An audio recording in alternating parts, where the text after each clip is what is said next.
Hello everyone, मेरा नाम है सपना गोयल और मेरे चैनल का नाम है सपना गोयल 1985। इस वीडियो के थ्रू आप पढ़ सकते हैं, लर्न कर सकते हैं क्लास 7th इतिहास की बुक यानी हिस्ट्री की बुक के लेसन 6 को के नोट्स को। लेसन 6 का नाम है नगर, व्यापारी और शिल्पी जन और ये सारे नोट्स हिंदी मीडियम में हैं। तो शुरू करते हैं महत्वपूर्ण बिंदु या इम्पोर्टेंट पॉइंट्स से। इनके ऊपर 1 मार्कर्स भी आ सकते हैं, MCQs, fill in the blanks भी आ सकते हैं। और इस वीडियो में ज़्यादा एक्सप्लेनेशन नहीं है। एक्सप्लेनेशन के लिए मैंने इस लेसन की वीडियोस बनाई हुई हैं। 2 वीडियोस हिंदी में हैं और 2 वीडियोस इंग्लिश में हैं। सो आप उसको देख के समझ सकते हैं।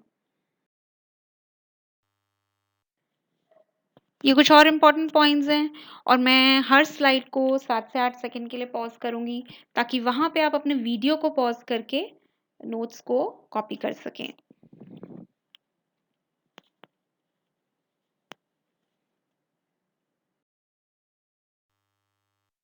सो इस चैप्टर की समरी को छोटा सा बता देती हूँ कि इस चैप्टर में बेसिकली 4 तरह के नगरों की बात की गई है। पुराने नगर किस तरह के होते थे?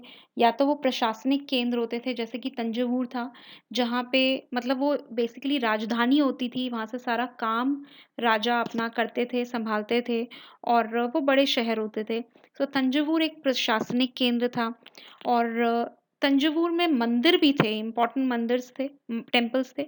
तो तंजौर एक मंदिर शहर भी था। बहुत सारे शहर पिछले टाइम में इसलिए फेमस हो गए क्योंकि वहाँ पे इम्पोर्टेंट मंदिर थे, बहुत टूरिस्ट आते थे तो वहाँ पे बहुत व्यापार बढ़ा। उसके अलावा कई नगर ऐसे थे जो कि मछली पकड़ने के लिए फेमस थे, जैसे मछलीपट्टनम या मसूलीपट्टनम। ये इसलिए फेमस था क्योंकि वहाँ से मछलियों का व्यापार बहुत होता था क्योंकि वो समुद्र के किनारे था। और एक सूरत जो कि एक पतन नगर था, वहाँ से पोर्ट टाउन जिसको भी हम कहते हैं, यानी वो समुद्र के किनारे बसा हुआ था और वहाँ से व्यापार जो विदेशों में सामान बेचना और वहाँ से खरीदना वो वहाँ से बहुत होता था। जो शिप्स थे वो सूरत से चलते थे। सो तंजौर एक प्रशासनिक नगर भी था और एक मंदिर शहर भी था। और फिर वही क्वेश्चन है कि आपके विचारों से मंदिरों के आसपास नगर क्यों विकसित हो गए? सो मंदिरों के आसपास नगर इसलिए विकसित हो गए क्योंकि बहुत लोग जैसे पुजारी हैं या शिल्पकार हैं, क्राफ्ट बहुत फेमस होते हैं इन जगहों के जहाँ पे भी मंदिर या कोई बड़ी मस्जिद होती है।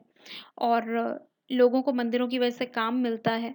राजा लोग भी मंदिर के रख-रखाव के ऊपर ध्यान बहुत देते हैं, उत्सव बहुत होते हैं वहाँ पे।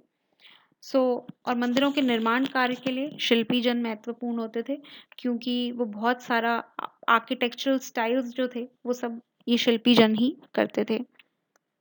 और सौदागरों को किन किन समस्याओं का सामना करना पड़ता था? क्वेश्चन 5। जब भी वो सामान खरीद के या बेच के लेके जा रहे होते थे, सामान खरीद के ला रहे होते थे और जंगलों से गुजरते थे तो बहुत बार उनकी सामान चोरी हो जाता थे। सो जनरली वो ग्रुप्स में यात्रा करते थे, कैरावान्स होती हैं उसमें यात्रा करते थे। और आज के सौदागर आराम से ट्रेन या जहाज में यात्रा करते हैं। उन तीर्थ स्थलों का उदाहरण देना है जो धीरे-धीरे नगरों के रूप में विकसित हो गए।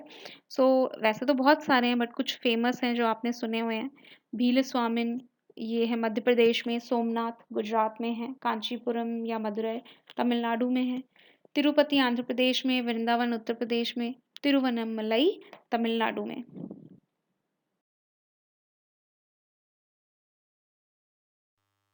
नेक्स्ट क्वेश्चन है हम्पी की वास्तुकला विशिष्ट प्रकार की थी। तो हम्पी किस लिए फेमस था? क्योंकि वो एक अपनी वास्तुकला के लिए फेमस था। बहुत ही एक सुव्यवस्थित शहर था। वहाँ के दीवारों के बनाने में कोई सीमेंटिंग एजेंट का यूज नहीं किया गया था, बल्कि ईंटों को इंटरलॉकिंग तकनीक की मदद से जोड़ा गया। तो इसके लिए आप वो वीडियो देख सकते हैं, उसमें पिक्चर्स के थ्रू मैंने बताया है कि इंटरलॉकिंग टेक्निक क्या थी।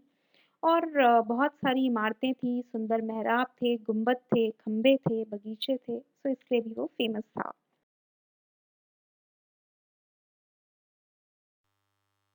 के देशों से सूरत क्यों आते थे? क्योंकि वैसे इस चैप्टर में सूरत का क्वेश्चन बहुत इम्पोर्टेंट है और तंजौर के ऊपर।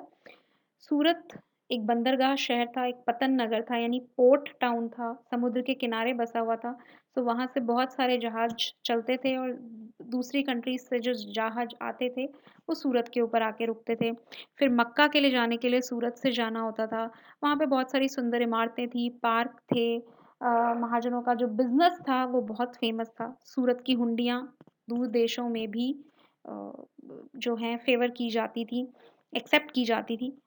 और देन लास्ट क्वेश्चन है मद्रास जैसे बड़े नगरों में ब्लैक टाउन्स में कौन रहता था? सो ब्लैक टाउन्स में जो थोड़े कम अमीर लोग होते थे वो रहते थे, व्यापारी, कारीगर, बुनकर और जबकि जो यूरोपियन रूलर्स थे वो मद्रास के अमीर एरियाज़ में जाके बस गए। और ये है इस चैप्टर से रिलेटेड मैप वर्क जिसमें सूरत, हम्पी, मसूलीपट्टनम 3 प्लेसेस को ज़्यादा एक्सप्लेन किया गया है। बिदार इसलिए फ़ेमस है क्योंकि वहाँ का बिदरी वर्क जो कॉपर में इनले वर्क होता है, बिदरी वर्क, वो बहुत फ़ेमस था। अहमदाबाद भी ट्रेडिंग के पर्पज़ से बहुत इम्पोर्टेंट था। और इसके अलावा वैसे यहाँ पे मार्क नहीं है लेकिन आपको बॉम्बे, कलकत्ता, मद्रास भी मार्क करने चाहिए। जब सूरत, हम्पी एंड मसूलीपट्टनम की इम्पोर्टेंस धीरे-धीरे खत्म हो गई तो Bombay, Calcutta and Madras new towns बन के उभरे और उसकी वजह थी ईस्ट इंडिया कंपनी जिन्होंने व्यापार उन 3 नए टाउन्स से शुरू किया। Thank you so much. Like and subscribe करना ना भूलें।